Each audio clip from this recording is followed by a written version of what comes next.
Hey, what's going on, people? Another day, another video. If you haven't seen yet, supposedly some Nintendo documents have been found online showing a picture of SNES controller with model numbers on the back that is used for Switch hardware, which has fueled the fire for what we finally hope are SNES games coming to the Nintendo Switch. Something Nintendo mentioned would happen, at the Switch launch event. But based off the trickle of NES games we've been getting and the time that has passed, the hopes of even seeing SNES games on the system, let alone, for me, N64 games or anything, has pretty much dwindled, in many of us. Some people, get into the point where they just straight up just don't care anymore. and in some respects, I can't blame them because, considering all the struggles Nintendo has had, trying to nail their online strategy across multiple generations, it's no surprise. But what I want to talk about is how you feel about trying to build these libraries of classic games you love, and not just build them but also retain them on a platform that essentially is win-win for you as a system in most aspects. Now, I love games from all generations, as and can easily go back and play my favorite titles, regardless of when they came out. And, for many people, including myself, the Switch has become almost like a bastion, the almost ideal platform for certain types of games, whether that be based off their genres or the type of developers that has created them, or both. In many respects, I found myself buying more indie games and arcade classics and retro classics on the Switch, on this system, than I have ever done, since the rise of digital gaming. And I've been buying multiple versions of the same game across different platforms. It's nothing new in this industry or any other, to be honest. And with games, that's something that really started to take hold on me personally during the 5th and 6th generation of consoles, from the likes of the Sega Saturn, PS1 and N64 through to the Sega Dreamcast, the PS2 and GameCube and Xbox. But something was different for me then.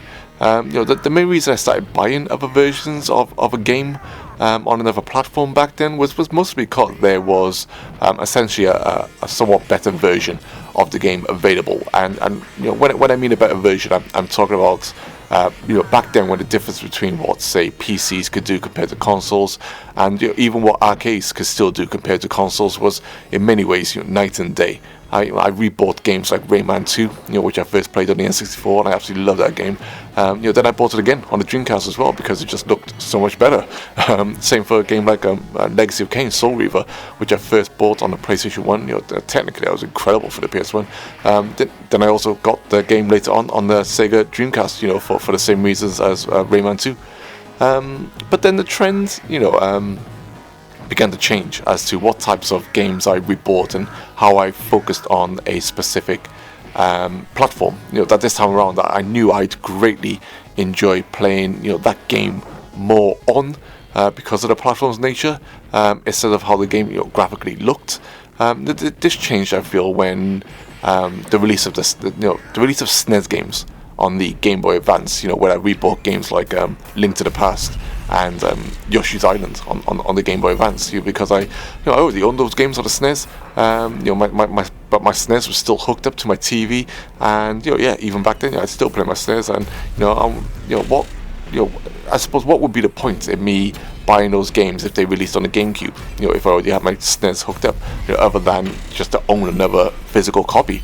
The Game Boy Advance, made me take note again of how incredible it would be to play SNES games portably, and how at that time, even then, those games, those types of games, for me felt more at home on a portable system, a system that was vastly easier to pick up and play, and seemed, designed for games of those sizes.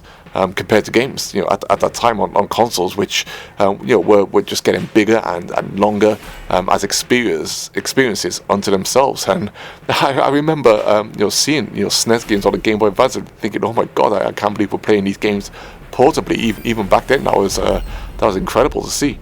Certain genres of arcade games and 16-bit and below games, were, I suppose, starting to feel more at home on portable devices, due to their easier pick up and play nature, to me for the most part. I wasn't completely tuned to that mindset at that point.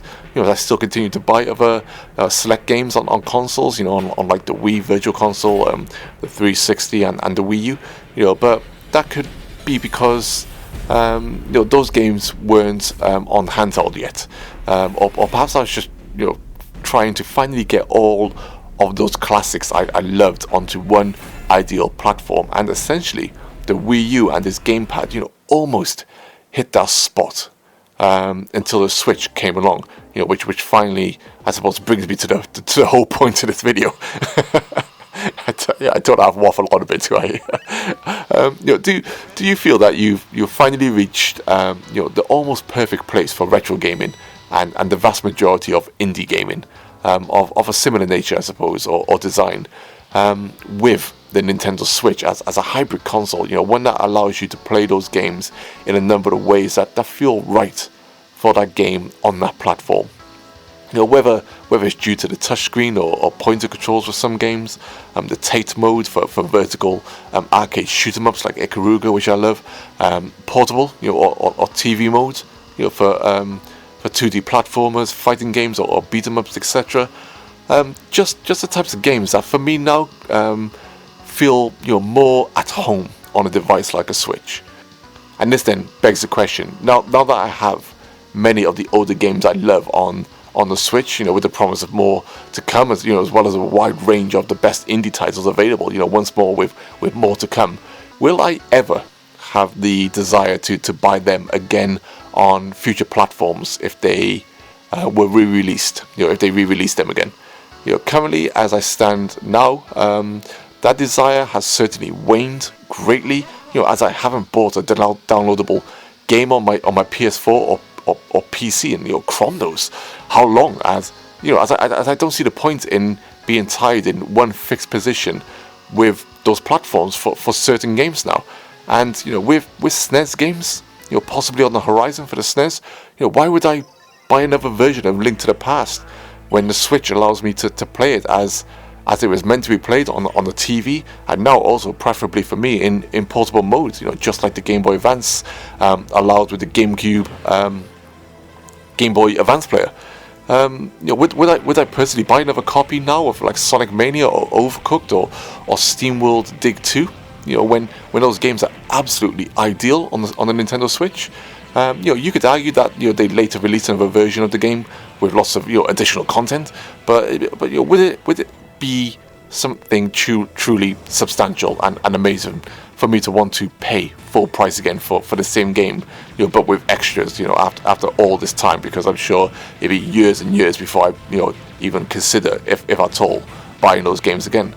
But then I suppose finally we still have another barrier, right? At least with the Switch, that currently the NES games we get as part of our Nintendo Online subscription are tied to your Nintendo account and can only be played for the week offline, before you need to connect to the internet again.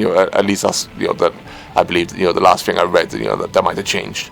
I suppose but going off that, I suppose that means based off Nintendo's history as well, there's a good chance this service will end again in the near future, and then there's the continued fear that whatever downloads you bought on a Switch won't transfer to your next system.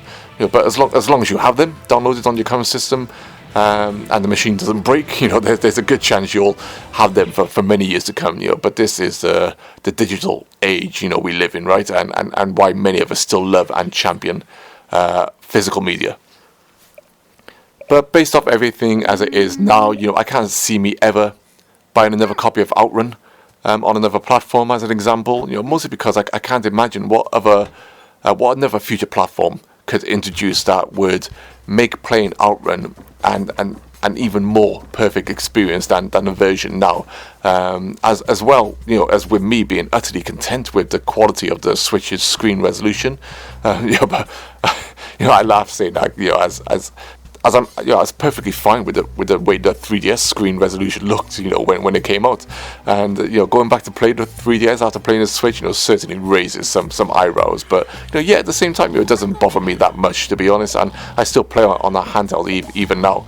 And in regards to like mention Outrun, that also applies to a wealth of other games that I've lumped into these categories and genres, as I've discussed in this video. But of course, there will always be other exceptions, like novelty products for certain things. As an example, if a consumer friendly priced Outrun mini arcade cabinet was released, then I'd probably snap that up. As I've seen some of these these new arcade machines that you can buy that are quite small, and they do look cool. So yeah, hopefully my double, triple, or even sometimes quadruple purchases of the same titles are coming to an end, thanks to the nature of the Switch as a device that for me complements these types of games perfectly, But hey, you never know what the future might bring, right? And, as always, I think I'm done here. Thanks for listening. A bit of a long one again, and sorry, like I said, I waffle on sometimes, but hope you enjoyed the video, and I'll continue to try and bring you more of the usual Clocked It content, that I hope you all like. But, yep, as always, take care all, let me know your thoughts, and peace.